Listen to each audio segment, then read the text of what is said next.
प्रथम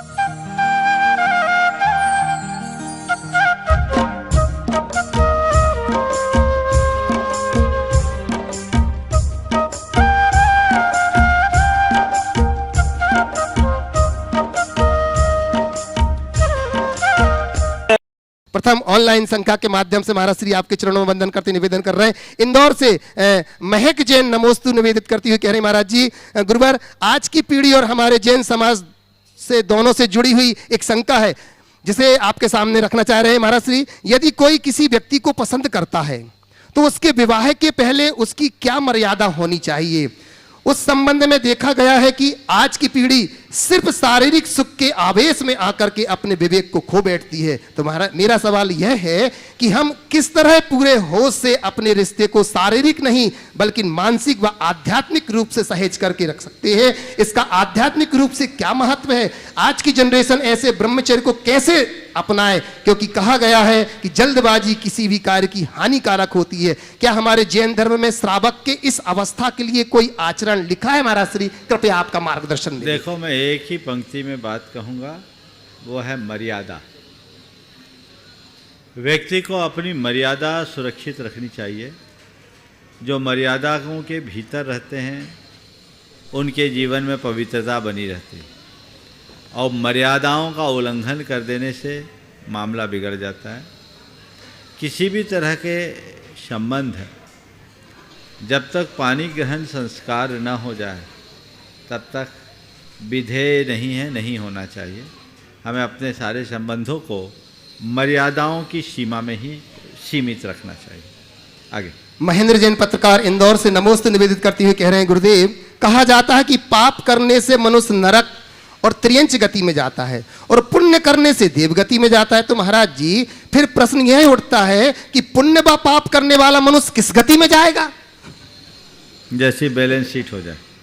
चलिए आगे, प्रत्यक्ष वाले को बुलाओ। श्रुति जैन छपारा से नमोस्तु निवेदित कर रहे हैं। इसके बाद मैं प्रत्यक्ष में निवेदन करूंगा। निर्मल जी वेगानी कोलकाता से हमारे बीच में, जो कि सूत्रधार के रूप में जुड़े हैं, वो प्रश्न के लिए यहां पर तैयार रहेंगे। श्रुति जैन कहना चाह रही है, महाराज श्री जिंदगी साइकिल चलाने के जैसे है, बैलेंस बनाए रखने के लिए आपको चलते रहना होता है, तो हम अपने जीवन में बैलेंस कैसे बनाएं? कृपया समाधान करें।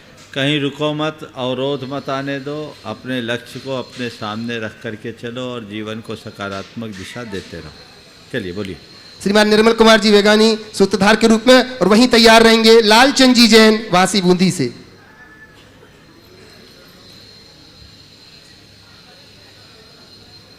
जी पूछिएगा। गुरुदेव के चरणों में त्रिबार नमस्तु नमस्तु नमस्तु। गुरुदेव आपसे बराबर मैं प्रभावित हुआ हूँ और प्रवचन को बड़े लगन से सुनता रहा हूँ, लेकिन मेरी एक शंका है कि पारिवारिक, व्यावहारिक और सामाजिक रूप से कभी कभी आपस में, परिवार में और समाज में वैमनस्य हो जाता है। उत्तम क्षमा और संवत्सरी के पर्व पर क्षमा याचना के बावजूद भी वह वैमनस्य पूर्ण रूप से शून्य नहीं हो पाता। इसका समाधान कैसे, कृपया। देखिए, हम सबकी बड़ी दुर्बलता है कि हम लोग धर्म को सुनते हैं, समझते हैं, पर स्वीकार नहीं पाते। जिस दिन हम हृदय से धर्म को स्वीकारने लगेंगे, हमारे परिणामों में स्वाभाविक निर्मलता घटित होगी। वो निर्मलता उत्तरोत्तर बढ़नी चाहिए। वाणी की क्षमा मन को शुद्ध नहीं बनाती, पर वही क्षमा जब हम अपने अंतर मन से घटित करते हैं तो मन निर्मल हो जाता है। तो हमें चाहिए कि हम अपने मन को अपने अंतर्मल से साफ कर दें। अपने जीवन के अनुभव को देखिए। जीवन में निश्चित ऐसे अनुभव होंगे कि किसी व्यक्ति के साथ आपकी कभी बड़ी खटपट हुई हो, कटुता हुई हो, लेकिन जिस दिन आपने उसे मन से क्षमा कर दिया, सारी खटपट खत्म हो जाता है, मन साफ हो जाता है। तो लोग चूंकि अपने आग्रहों को नहीं छोड़ते, कोई भी कार्य एक रस्म की भांति करेंगे तो महज रस्म बनकर रह जाएगी, और यदि हम हृदय से भर करके करेंगे तो वो हमारे जीवन की अनमोल निधि बन जाएगी। हम लोग हर वर्ष क्षमावानी या संवत्सरी मनाते हैं, पर वो एक फंक्शन है। अंतर मन से क्षमावानी होनी चाहिए, चाहे वो सामाजिक हो, पारिवारिक हो या अन्य किसी क्षेत्र से संबद्ध हो। अंतस्पर्शी क्षमा जीवन में आमूल चूल बदलाव घटित करती है। मैंने अपनी उपस्थिति में भी कई लोगों की क्षमावानी कराई, ऐसे ऐसे लोगों की जो दोनों आपस में सगे संबंधी थे और 15-15 वर्षों से एक दूसरे से बात करना पसंद नहीं करते थे, सगे भाइयों की। अब वो चूँकि जब उनका हृदय उद्वेलित होता है, मन साफ होता है, तब काम होता है। पर जिनके हृदय में पूर्वाग्रह बैठा हुआ है, उनसे कोई आशा नहीं रखी जा सकती। गुरुदेव, एक छोटी सी जिज्ञासा हो रहा है, छोटा सा प्रश्न। बोलिए बोलिए। गुरुदेव, हम साधारणतः देखते हैं प्रार्थना, स्तुति, मंत्र, श्लोक, सूत्र, भजन, कीर्तन, इसके में क्या शब्दों से कोई फर्क पड़ता है या एक ही है सब? प्रार्थना, स्तुति, मंत्र, श्लोक, भजन, कीर्तन, ये सब हमारे उपासना के आधार है। लेकिन यदि गहराई से देखें तो इनके प्रभाव में भी अंतर है। प्रार्थना अपने हृदय के उद्गार की बात है। वो प्रार्थना किसी रूप में भी हो सकती है। दो दृष्टियों से लोग प्रार्थना करते हैं। प्रथम दृष्टि अपने किसी मनोकामना को पूर्ण करने के लिए, और दूसरी स्वयं को स्वस्थ, सशक्त और सकारात्मक बनाने के लिए। लोक की मंगल कामना भी हो या व्यक्तिगत जीवन के लिए कोई भावना हो, दोनों से प्रार्थना जुड़ी होती है। जब हम स्तुति करते हैं तो स्तुति का मतलब है पूज्य पुरुषों के गुणों का बखान करना। वो हम लोग अक्सर किया करते हैं, तो वो स्तुति है। मुझसे पूछो तो निष्कांक्ष प्रार्थना स्तुति से भी श्रेष्ठ है।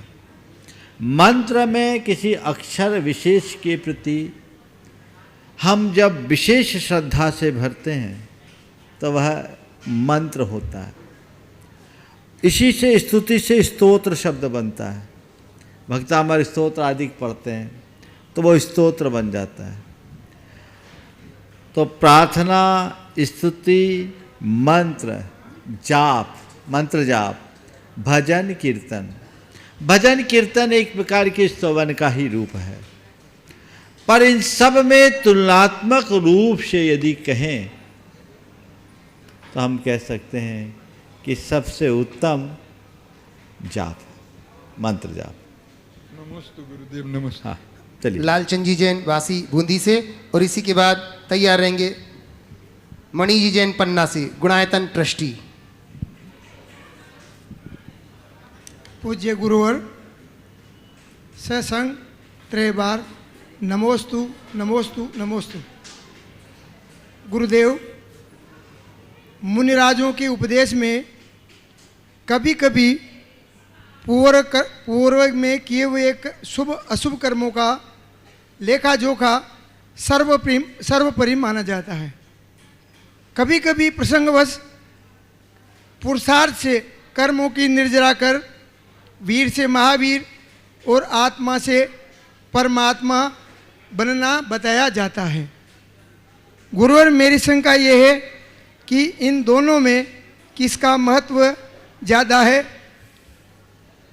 गुरुदेव, आपके सवाल का, इसी आशय का सवाल कल भी मेरे पास आया था और कल मैंने इस पर विस्तार से उत्तर दिया। आज पुनः इसकी पुनरावृत्ति करना मैं नहीं चाहूँगा, पर मैं इतना कहूँगा कि हमारा जो भी जीवन क्रम है वह कोरे हमारे कर्मों पर ही निर्भर नहीं करता और हमारे पुरुषार्थ पर भी निर्भर नहीं करता। एक कार्य की निष्पत्ति में अनेक कार्य होते हैं, उन सब का समायोजन होने पर ही कार्य पूरा होता है। कल मैंने इसका उत्तर दिया, आप उसे सुन लीजिए। चलिए। नमोस्तु गुरुदेव। मणि जी यहाँ नहीं पहुंचे। चलिए नीलू भाभी जबलपुर से, और इसी के बाद तैयार रहेंगे बीना काला गया से। गुरुद्वय के चरणों में शत शत नमोस्तु। हे गुरुवर, पहले मैं ग्रुप का थोड़ा सा प्रश्न रखती हूँ, फिर अपना रखती हूँ। ग्रुप में एक प्रश्न आया गुरुदेव, उन्होंने पूछा कि जो आज बहुएं आ रही हैं और वो बेटी बनना चाहती हैं, तो उन्होंने पूछा कि बहू किन अर्थों में बेटी है? क्या मनमानी दिनचर्या, मनमानी जीवन शैली, अंग ललचते कपड़े, ऐसे वस्त्र पहनने से क्या वो बेटियां बन जाती, अथवा बेटी आई तो माँ की जननी जैसी बेटी बनना चाहिए, उसके लिए क्या किया जाए? मैं तो आपसे कहूँगा बहू को बहू रहना चाहिए, बेटी बनना ही नहीं चाहिए। हाँ, बेटी से कौन संबंध रखेगा? अरे बहू लाए हो, बहू का स्थान बहू जैसा है, बेटी का स्थान बेटी जैसा है। हाँ, पर इतना कहूँगा, जो प्यार तुम अपनी बेटी को देते हो वही प्यार अपनी बहू को देना चाहिए।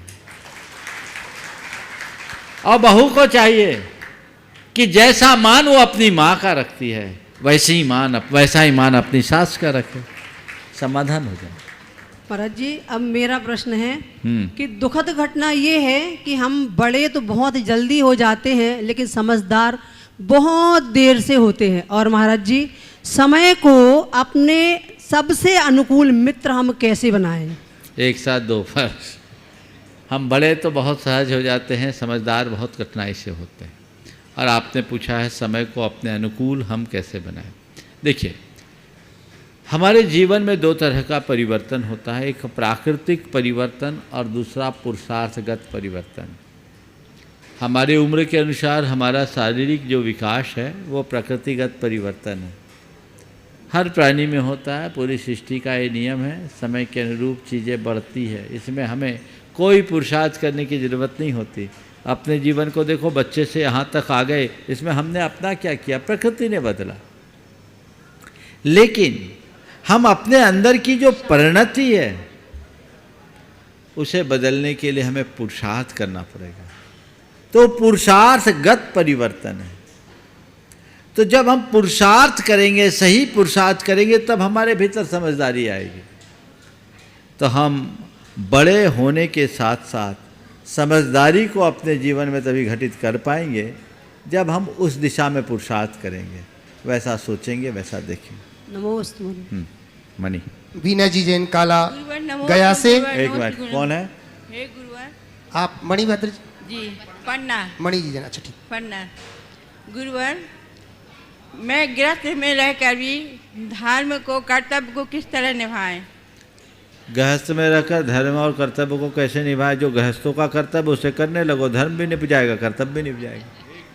नमस्ते चलिए। गुरुवर। लीजिए नमस्ते। बीना जी काला गया से, और इसी के बाद निवेदन करूंगा अनुप्रिया सिंघई दमोह से। परम श्रद्धेय गुरुवर के चरणों में पूरी गया समाज का त्रैबार नमोस्तु। मेरी जिज्ञासा यह है गुरुवर कि घर की साफ सफाई के लिए बहुत विज्ञापन निकलते हैं, घर की साफ सफाई के लिए बहुत विज्ञापन निकलते हैं, परंतु मन की सफाई के लिए ऐसा कौन सा विज्ञापन है गुरुवर? मैं तो ये कहता हूँ, घर की सफाई के लिए भले विज्ञापन की ज़रूरत है, मन की सफाई के लिए विज्ञापन की ज़रूरत नहीं है। विज्ञापनों से अप्रभावित रहने भर की देर है। जो विज्ञापन से प्रभावित होते हैं उनका मन गंदा होता है, तो अपने आप को विज्ञापनों से अप्रभावित रखने की क्षमता विकसित कर। नमोस्तु गुरुवर। अनुप्रिया सिंघई दमोह से, और इसी के बाद तैयार रहेंगे सम्यक जैन दिल्ली से। महाराष्ट्र के चरणों में कोटि कोटि नमन। मैं दमोह से सियोल सिंघई, मेरी पत्नी अनुप्रिया सिंघई। नमोस्तु महाराज जी। बोलो।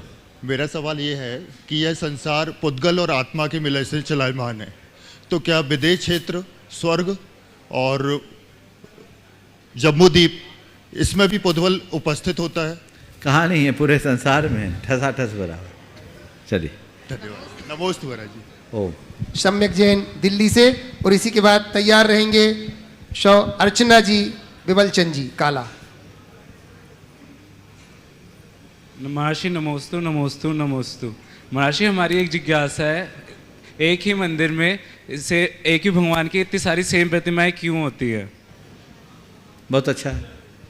एक ही मंदिर में एक ही भगवान के एक जैसी अनेक प्रतिमाएं कैसे होती, क्यों होती? मैं एक सवाल करूं, किसी से प्रेम किया है? नहीं भगवान, नहीं महाराज जी। आज नहीं कल करोगे।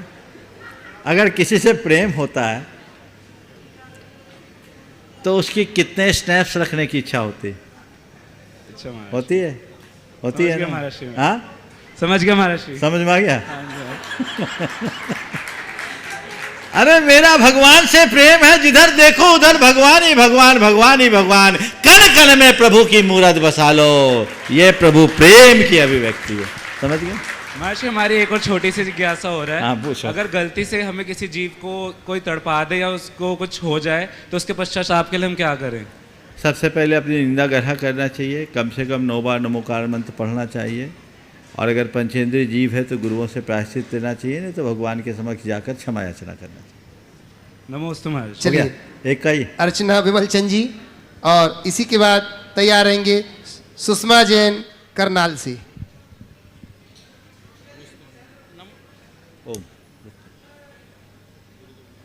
बोलो। गुरुदेव को नमोस्तु नमोस्तु नमोस्तु। माइक तो अच्छे से पकड़िए।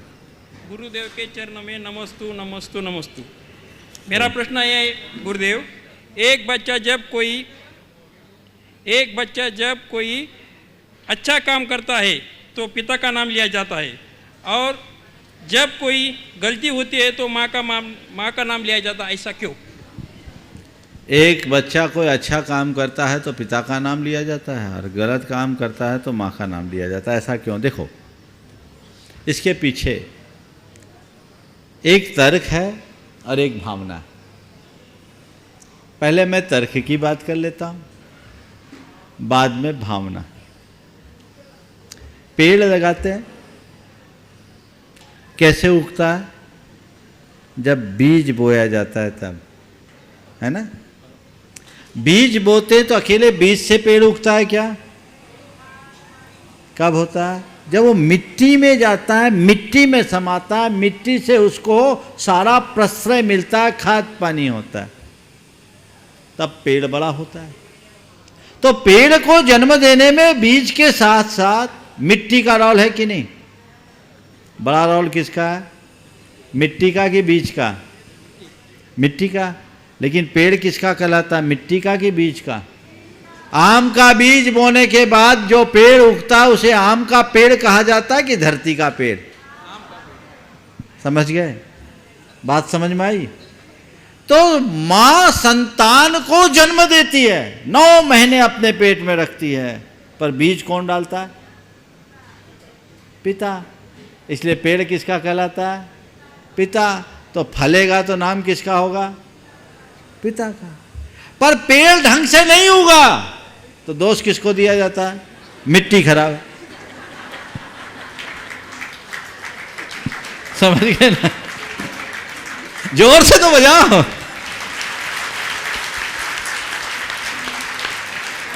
वो जमीन खराब है, इसलिए स्वाभाविक है। ये तो हुआ एक तर्क। अब भावना। बाप जो है ना और मां, इसमें बड़ा अंतर है। बाप किसी को सुधार नहीं सकता, मां सुधारती है। देखो, मुख से मां बोलो मुंह खुलेगा, बाप बोलो मुंह बंद होगा। बोलो, बोल के देखो। बाप और मां। तो मनुष्य का जीवन मां से ही खुलता है, मां से ही खिलता है। बाप तो मुंह बंद कर देता है। इसलिए अगर बिगाड़ हो रहा है तो मां की तरफ आया देता है, सुधारेगी तो यही सुधारेगा, बाप तो लट्ठे दिखाएगा। ये अंतर है। चलिए, सुषमा जी जैन करनाल से, और तैयार रहेंगे जो आज निर्वाण निधि के रूप में जुड़ी हैं श्रीमती सीमा जी पूरे परिवार के साथ। तालियां तुमने ठीक से नहीं बजाई बंधुओं। ऐसा हाजिर जवाब मुझे नहीं लगता कि विश्व में कहीं और मिलेगा बंधुओं। नमोस्तु गुरुवर। गुरुवर, मेरा एक प्रश्न है। तरक्की इतनी हुई कि हजारों किलोमीटर दूर बैठे लोगों को देख और सुन सकते हैं, लेकिन पास बैठे अपनों को ना तकलीफ दिखाई देती है ना महसूस होती है, ऐसा क्यों?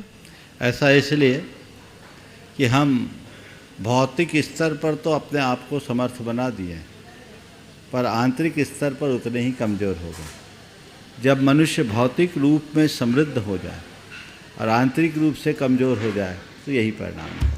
नमस्ते गुरुवर। श्रीमती सीमा जी, और इसी के बाद परम पूज्य महाराज जी 1 से 8 बोलो सागर महाराज जी की नमोस्तु नमोस्तु राजा की नमोस्तु। महाराज जी हम नरगल वारी ललितपुर से आए। भैया जी आज हमारा नाम नहीं लिख रहा है। बोलो बोलो बोलो जल्दी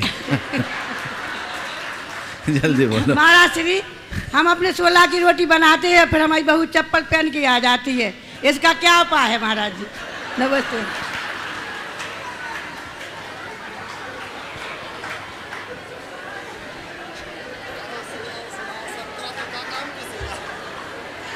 देखो देखो देखो, हंसने की बात नहीं है, पर पहले तो मैं माता को कहूँगा 16 करो 17 मत सुनाओ। महाराज जी हम एक मेरी बात, पहली बात ये तो विनोद की बात है।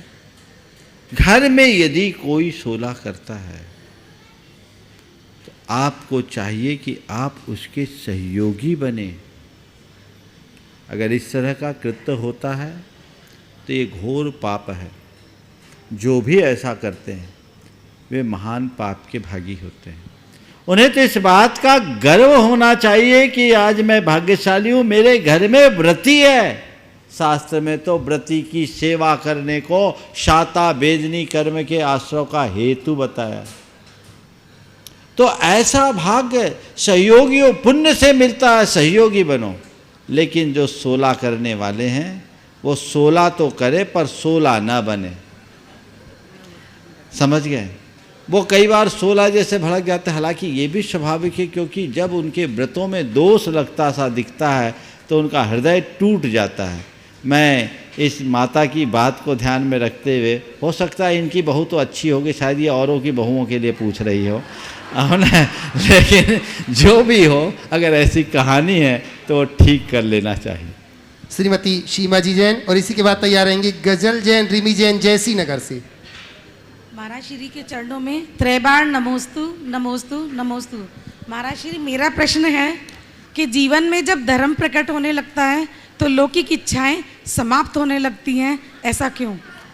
मैं तो एक ही बात कहूँगा, उजाला होगा तो अंधेरा छटेगा कि नहीं छटेगा?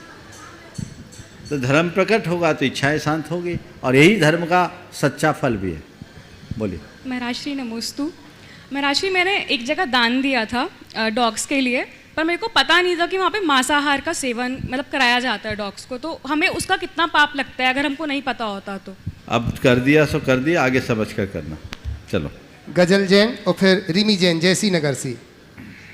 ओम ओम।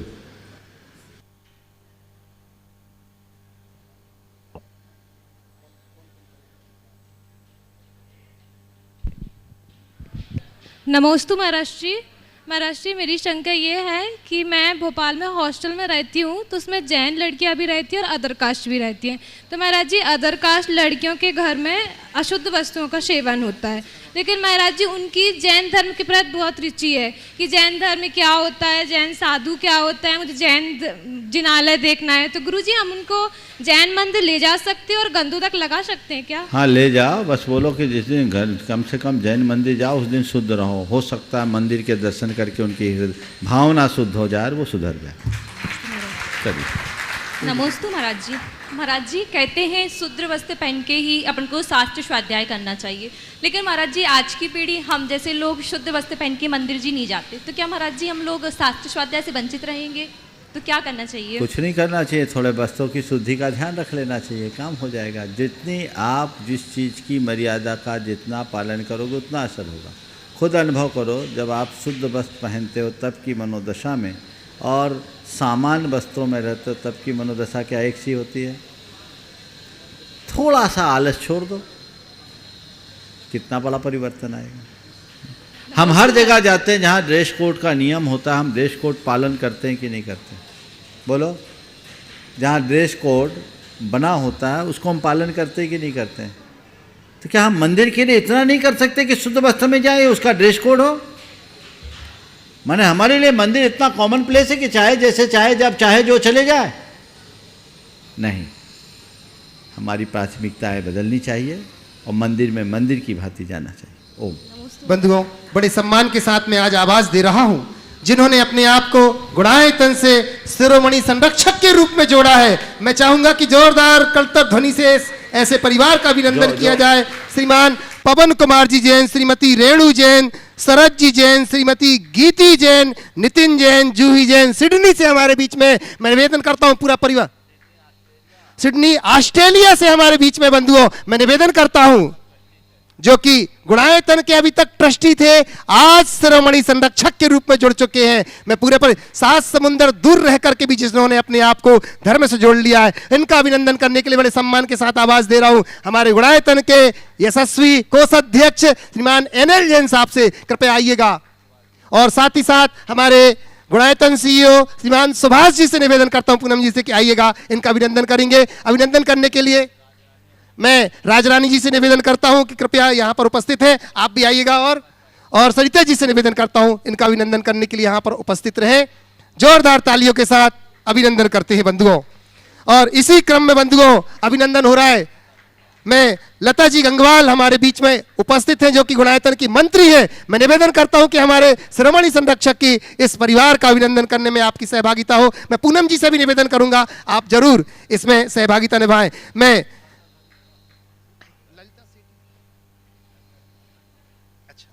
मैं अब इसी के साथ आवाज दे रहा हूं बंधुओं जो कि आज तक हमारे गुणायतन से निर्माण नायक के रूप में जुड़े हुए थे, आज संस्थापक सदस्य ट्रस्टी के रूप में जो जुड़ चुके हैं, ऐसे परिवार को बड़े सम्मान के साथ आवाज दे रहा हूं। स्वर्गीय जीवनधर जी प्रेमचंद जी दोषी जी की स्मृति में 100 श्रीमती राजश्री दोषी, श्री मिलिंद जी जीवनधर दोषी, राजुली मिलिंद जी दोषी, शेखर जी जीवनधर दोषी, सुप्रिया शेखर जी दोषी, मंगेश जीवनधर जी दोषी, योगिता मंगेश जी दोषी, डॉक्टर सागर जी जीवनधर दोषी और डॉक्टर अनुजा सागर जी दोषी एवं दोषी परिवार इंदापुर पुणे से हमारे बीच में है। मैं निवेदन करता हूं पूरे परिवार से कि कृपया मंच के निकट आप आएं और इनका अभिनंदन करने के लिए हमारा गुणायतन परिवार उन्हें आवाज दे रहा है। निवेदन करता हूं अगर वो यहां उपस्थित हैं तो कृपया आए।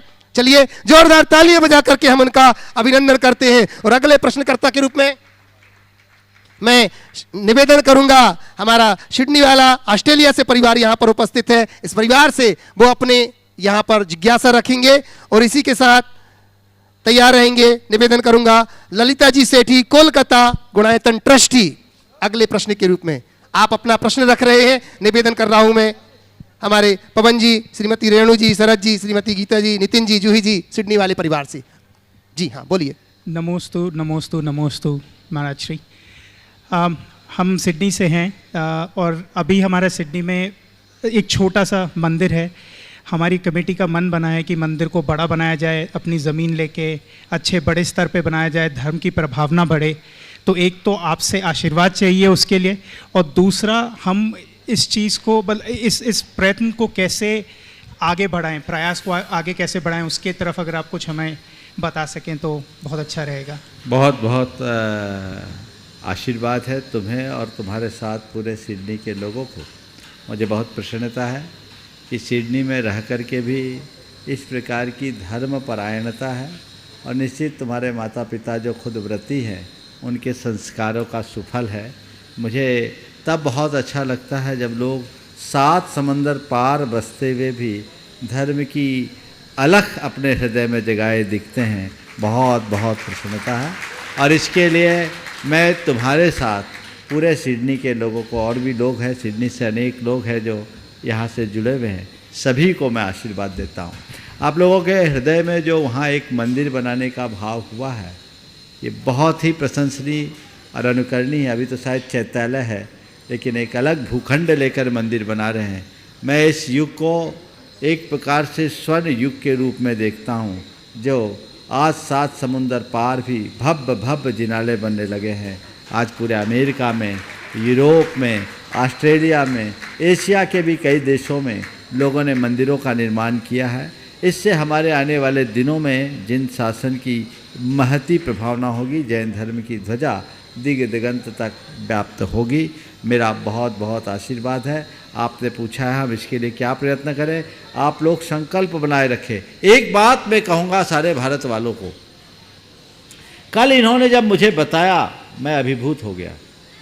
इन्होंने जिस दिन मंदिर बनाने के लिए जमीन क्रय किया, उसका निर्णय लिया, उस दिन इनके पूरे समूह के लोगों ने एक संकल्प लिया कि जब तक ये मंदिर नहीं बन जाता हमारे समूह से एक न एक व्यक्ति प्रतिदिन उपवास रखेगा।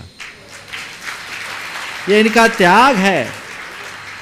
ऐसा त्याग मैंने जीवन में कभी नहीं देखा। कोई एक व्यक्ति ने कुछ छोड़ दिया, किसी ने नमक छोड़ा, किसी ने शक्कर छोड़ी, किसी ने घी छोड़ा, तेल छोड़ा, दूध छोड़ा या और कोई चीज छोड़ दिया, लेकिन जाप को जोड़ लिया। लेकिन मंदिर जब तक नहीं बनेगा उस विशुद्धि को मेंटेन करने के लिए एक न एक व्यक्ति उपवास करेगा। ये शायद पहली बात है। मैं तो समझता हूं जिस मंदिर के साथ ऐसी उत्तम भावना जुड़ी है उस मंदिर का अतिशय होगा और सबके लिए प्रभावी बनेगा। मैं पुनः पूरे के पूरे संघ को आशीर्वाद देता हूँ। ललिता जी सेठी कोलकाता गुणायतन ट्रस्टी, और इसी के बाद सम्यक अखिल जैन दिल्ली से तैयार रहेंगे। बंधुओं, वास्तव में महाराज श्री ने जिन जिन को आशीर्वाद दिया है वहां मंदिर क्या बड़े बड़े जिनालय बन चुके हैं। लंदन में भी पूरा एक भव्य मंदिर, उन्होंने भी भूखंड खरीद लिया बड़ा सारा, और वो उसमें विजय भाई की बड़ी भूमिका थी। वो मंदिर भी बहुत जल्दी बनने वाला है, बहुत सुंदर। सिंगापुर का तो महाराज श्री आपके आशीर्वाद से बन ही चुका है। और मैं बताऊं, महाराज श्री जब यहाँ पर विधान करते हैं, सिंगापुर का सिद्ध चक्र विधान देख करके महाराज श्री, दुबई से आनंद जी ने आपके चरणों में कोटि से नमोस्तु निवेदित किया है और कह रहे हैं महाराज श्री इस बार की अष्टानिक पर्व में दुबई में सिद्ध चक्र विधान होगा। महाराज श्री आपका आशीर्वाद, मैं वहां पर उस विधान के लिए पहुंच रहा हूं, आपका आशीर्वाद। नमोस्तु गुरुदेव आचार्य श्री विद्यासागर जी महाराज गुरु के चरणों में नमोस्तु नमोस्तु त्रिबार। प्रमाण सागर जी महाराज के चरणों में नमोस्तु। अरय सागर जी महाराज के चरणों में नमोस्तु। बहुत ही सुंदर सिद्ध चक्र विधान यहाँ का बहुत ही अतिशयकारी होता है। मैं पूरा में नहीं बैठ पाती हूँ, लेकिन जितना भी समय बैठती हूँ मन ऐसे रहता है कि ये जरूर ही सबको अटेंड करना चाहिए, क्योंकि इतना वैभवपूर्ण और गुरुओं के सानिध्य में जो अष्टांगिका में सिद्ध चक्र विधान संस्कृत में होता है शायद ही कहीं और होता होगा। तो सभी से मैं करूँगी कि आह्वान करती हूँ कि जरूर आके सिद्ध चक्र विधान में बैठे। गुरुवर मेरी बेटी आप जानते हैं सोनल जैन जायसवाल नागपुर से आई हुई है और उसके मन में बहुत सारी चीज़ों के लिए जिज्ञासा थी जो कई दिनों से वो सोच रही थी, लेकिन आज उसको आपका सानिध्य मिला है और उस जिज्ञासा को शांत करना चाहती है। बोलो। गुरुवर के चरणों में नमोस्तु नमोस्तु नमोस्ति। गुरुवर आपका जो शंका समाधान का उत्तर होता है वो बहुत ही प्रैक्टिकल होता है, मतलब हर उम्र के लोगों के लिए वो बहुत लाभदायक होता है। और काफ़ी दिनों से मेरे मन में एक शंका थी और आज मेरा अहोभाग्य कि मैं यहाँ पहुँच के आपसे स्वयं पूछ पा रही हूँ। गुरुवर हमारे जो सेंसेस हैं, इंद्रियां हैं, वो हमेशा बहिमुखी होती हैं और सुख प्राप्त करना चाहती है। जिन चीज़ों में उसको सुख मिलता है वो उसी में लीन होना चाहती है। तो हम किस तरह से अपनी इंद्रियों को बहिमुखी से अंतर्मुखी कर सकें और प्रत्याहार को हम प्राप्त कर सकें। एक बार गुरुदेव अमरकंटक में थे, मैं उनके चरणों में था। रामकृष्ण परमहंस मिशन के 40 सन्यासी गुरु चरणों में थे। काफ़ी तत्व चर्चा हो रही थी। उन्हीं में से एक ने गुरुदेव से सवाल किया, गुरुदेव इंद्रिय जय कैसे करें? गुरुदेव ने उन्हें जो उत्तर दिया वही उत्तर मैं आज आपके सवाल के संदर्भ में देना चाहूँगा। गुरुदेव ने कहा कुछ मत करो, इंद्रियों का काम इंद्रिय से करो। महाराज इंद्रिय का काम तो हम इंद्रिय से करते, बोले देख लो एक बार। इंद्रिय का काम इंद्रिय से नहीं करते, हम इंद्रिय के साथ मन जोड़ लेते हैं, मामला वहीं बिगड़ जाता है। आँख का काम है देखना है, देखो पर ये अच्छा है बुरा है, सुंदर है असुंदर है, ये कौन बोलता है। कान का काम है सुनना, पर ये बहुत मधुर है और ये कटु है, ये कौन जोड़ता है। नाक का काम है गंध लेना, गंध लो, लेकिन ये सुगंध, ये दुर्गंध, ये विकल्प कौन ला रहा है? जिह्वा का काम है चखना, चखो, पर ये रसदार है, नीरस, ये कौन बोलता है? तो बस इंद्री का काम इंद्री से करो, मन को मत जुड़ने दो। समझ गए? धन्यवाद। अपने आप इंद्री जय हो जाएगा। समझ गए? विषयेभ्यो परावृत्त स्थापनम स्वस गोल के उभयेषाम इंद्रियाणाम यह सहदमः परिकीर्तित। यही इंद्री जय का श्रेष्ठतम उपाय। गुरुवर एक छोटा सा हाँ। प्रश्न है जो डे टू डे हम लोगों के घरों में होते हैं। छोटे छोटे बच्चे होते हैं, पोते पोतियाँ, चाहे बेटा बेटी जिनके भी हैं। कुछ बच्चे अंतर्मुखी होते हैं, कुछ बच्चे बाहरमुखी होते हैं। जब उनको कोई चीज़ पसंद नहीं आती तो कोई क्रोध के द्वारा उस चीज़ को प्रकट करता है और कोई रोक के प्रकट करता है। तो उनके इस द्वंद्व को कैसे मिटाया जाए, वो थोड़ा सा समाधान चाहिए। देखिए, ये बहुत गहरी समस्या है, एक प्रकार की एक मानसिक विकृति है। बच्चों को जब भी ऐसी स्थिति हो तो हमें उन्हें शुरू से प्रशिक्षित करना चाहिए, उनके साथ उन्मुक्त व्यवहार करना चाहिए और बचपन में एक सावधानी रखनी चाहिए कि उनकी भावनाएं कुंठित ना हो। प्रायः जब छोटे उम्र में बच्चे होते हैं, साल, 6 महीना, 2 साल, 4 साल के पहले तक, हम लोगों की प्रवृत्तियों से बच्चों की भावनाएं कुंठित होती हैं और वही कुंठा अलग अलग रूपों में प्रकट होती है, जो कई बार मनोविकृति का भी कारण बन जाती है। तो उस समय भावनाओं का ख्याल, हमारे यहाँ शास्त्रों में लिखा है, नीतियाँ बनाई गई, लालिये चतुवर्षानी, 4 वर्ष तक बहुत लाड प्यार से बच्चे को रखो, क्योंकि उस समय उसका भावनात्मक विकास बहुत तेज गति से होता है। 8 वर्ष तक वो पल्लवित होता है, फिर धीरे धीरे विकसित होता है। तो ये जो जीवन का प्रारंभिक चरण है, उस समय पालन पोषण पर ध्यान दिया जाए तो ये समस्याएं कम होगी। पर ये तब होगा जब आप बच्चों के साथ समय बिताओ। आज सबसे बड़ी विडंबना है कि माँ के पास सबके लिए समय है, अपने जाए बच्चे के लिए नहीं। बच्चे माँ की गोद के लिए तरसने लगे हैं। बोलो, मैं सही बोल रहा हूँ कि नहीं? तो ये चीजें होंगी तो ये समस्याएं तो आएगी। जिनके बच्चे आयाओं के भरोसे पलते हैं, उनका बुढ़ापा वृद्धाश्रम में ही कटेगा, लिख के रख लेना।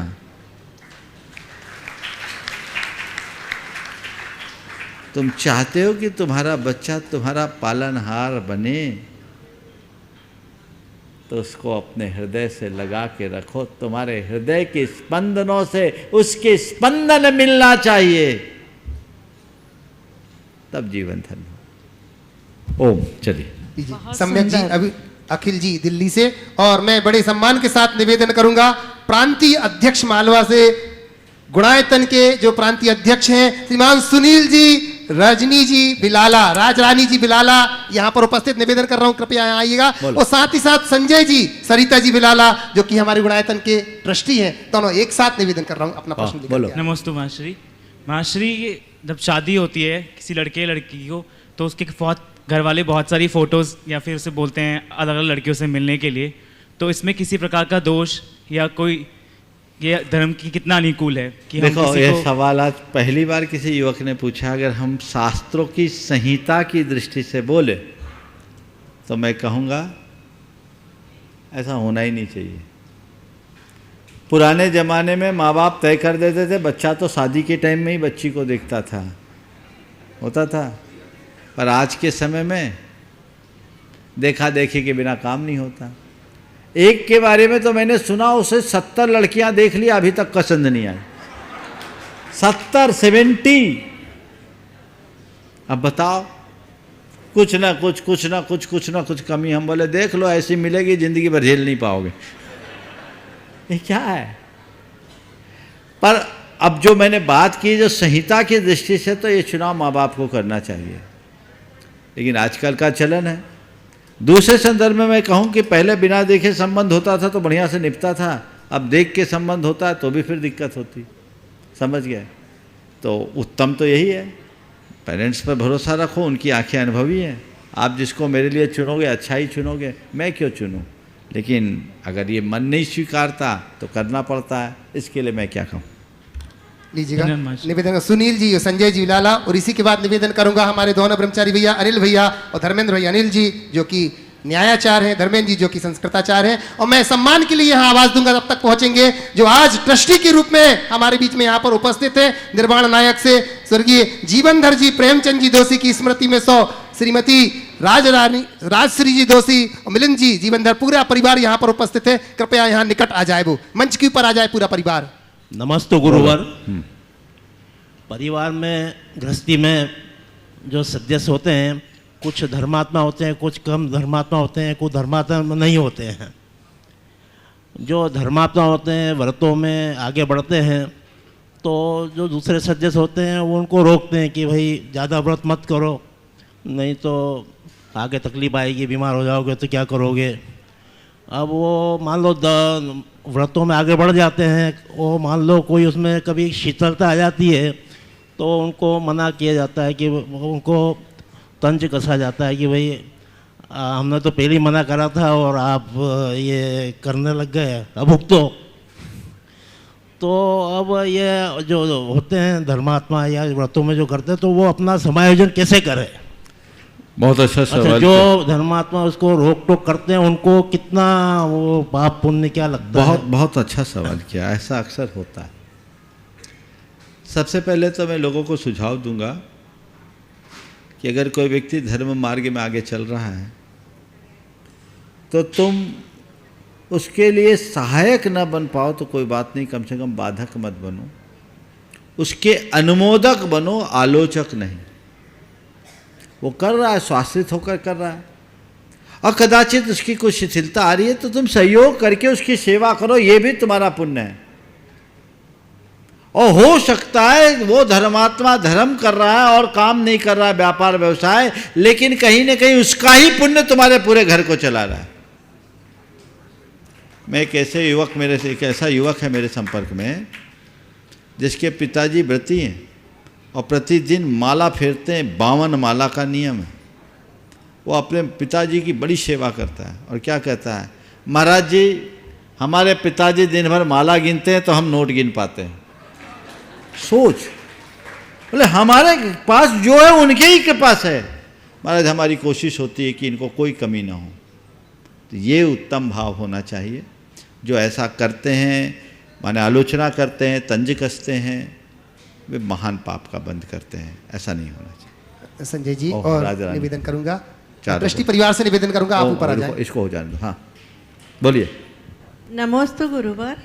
मनुष्य की चाल धन से भी बदलती है और धैर्य से भी बदलती है। अब धन से मनुष्य संपन्न होकर अकड़ कर चलता है और धर्म से संपन्न होकर तो विनम्र होकर चलता है। गुरुजी मेरी जिज्ञासा यह है कि धर्म और धन का समायोजन कैसे करें? धर्म और धन का समायोजन कैसे करें? बिल्कुल ठीक है। धन से अगर बढ़ेगा तो अकड़ेगा, जो अकड़ता है उखड़ता है, और धर्म से करेगा तो नमेगा, झुकेगा, जो झुकता है वो बढ़ता है। अब उखड़ना है तो अकड़ो और बढ़ना है तो झुको, नम्र हो जाओ। तो ये दृष्टिकोण हमारे अंदर होना चाहिए। आपने पूछा धन और धर्म का समायोजन क्या करें, बस एक ही उदाहरण देता हूँ। सिर में टोपी और पाँव में जूती। टोपी मैली कुचैली हो तो भी सिर पर रखी जाती है, वो मान मर्यादा का प्रतीक होती है, उसे उच्चासन में टांगा जाता है। और जूतियाँ यदि सोने की भी है तो देहरी से बाहर उतारी जाती है।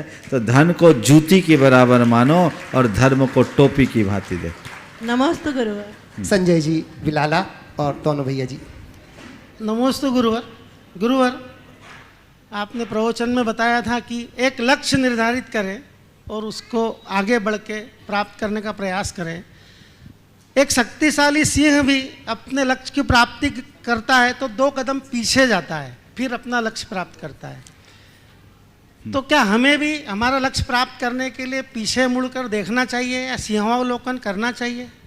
सिंहावलोकन करना चाहिए, अपने पाँव के बल को भी देखना चाहिए और धीरे धीरे एक तरफ चल के एक बार लक्ष्य निर्धारण करते समय देख लो, फिर लक्ष्य को पाने के लिए कुछ भी मत देखो। बोलो। दोनों भैया से निवेदन करता हूं और मैं निवेदन कर रहा हूं ट्रस्टी से, हमारे जीवनधर जी प्रेमचंद जी दोषी परिवार शीघ्रता से आए, और इनका अभिनंदन करने के लिए मैं संजय जी और सुनील जी बिलाला जी से निवेदन करता हूं कि हमारे नए ट्रस्टी का अभिनंदन करेंगे। सुनील जी आप ऊपर आ जाएं जल्दी से। चलिए मैं दोनों भैया लोगों से निवेदन करूंगा अपना प्रश्न, और इसी के बाद तैयार रहेंगे राजकुमारी जैन, भैया दोनों भैया जी, और इनके बाद अगर समय तो राजकुमारी जी कर्रापुर से, फोटू चाची। जल्दी जल्दी जल्दी।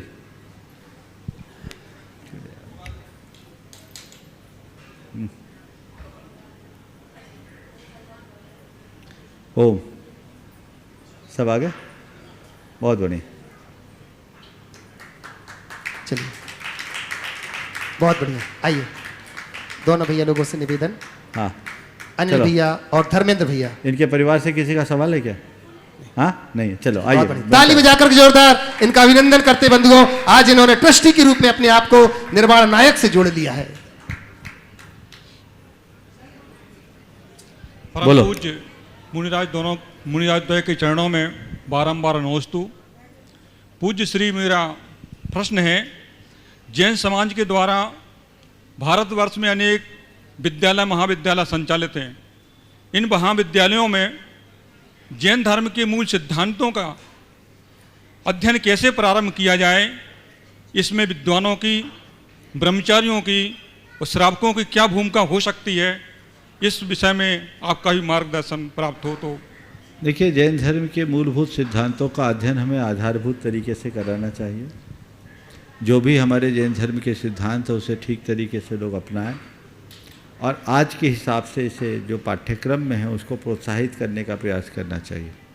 इसके लिए सबसे पहली ज़रूरत है समाज की मानसिकता या भाव दशा को बदलने की। जब तक समाज के लोगों की मानसिकता नहीं बदलती, भाव दशा में परिवर्तन नहीं आता, इधर रुझान नहीं बढ़ता, तब तक धर्म की शिक्षा लोग ग्रहण नहीं कर पाते। प्रायः आजकल सब लोग अर्थकरी विद्या की तरफ लग गए हैं, तो जैन धर्म के अध्ययन अध्यापन के प्रति लोगों की रुचि कम हो गई।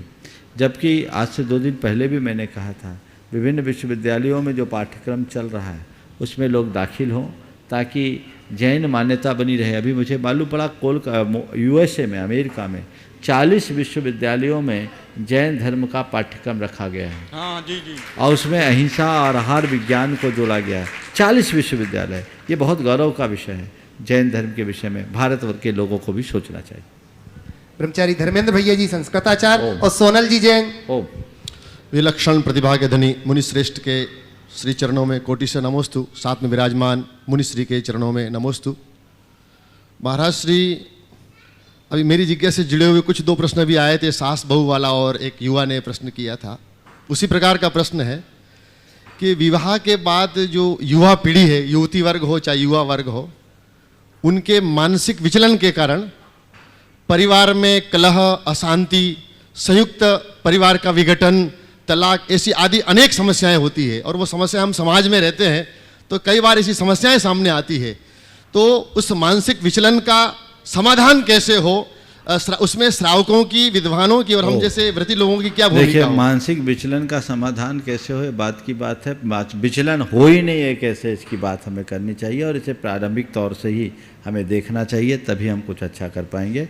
आज के इस सत्र को परम पूज्य गुरुदेव के चरणों में नमन अर्पित करते हुए, हाँ सूचना दीजिए, जल्दी दीजिए। बंधुओं, मैं आपको कहना चाहूंगा कि पूज्य गुरुदेव जब यहाँ विराजमान हैं ही, और 10 तारीख से 18 मार्च तक यहाँ पर संस्कृत का जब बड़ा विधान हो रहा है, 24 मंडलीय विधान, उसमें आप लोग जरूर शामिल होइएगा बंधुओं। मेरे हिसाब से शायद 2 या 3 मंडल यहाँ पर शेष है। मात्र 5 लाख रुपए की राशि के माध्यम से संपूर्ण परिवार बैठ करके बंधुओं, गुणायतन परिवार उनको पूरी की पूरी व्यवस्था दे रहा है। उस विधान में आप शामिल हो सकते हैं। जोड़ी से अगर आप यहाँ पर बैठना चाहते हो बंधुओं, तो मात्र 51,000 रुपए की राशि के माध्यम से आप जोड़ी से बैठ करके इस विधान में शामिल हो सकते हैं। पूज्य गुरुदेव जो कि संस्कृत के विज्ञान वास्तव में अब देखा जाए, ये विधान भारत में अन्यत्र और कहीं देखने को नहीं मिलेगा। अगर मिलेगा तो पूज्य गुरुदेव श्री प्रमाण सागर जी महाराज के चरणों में ही आपको आना पड़ेगा बंधुओं। वह विधान की विशुद्धि आप देखेंगे और सिद्ध क्षेत्र में आकर के उस विशुद्धि का तो कहना ही क्या है। आप उसमें शामिल होकर के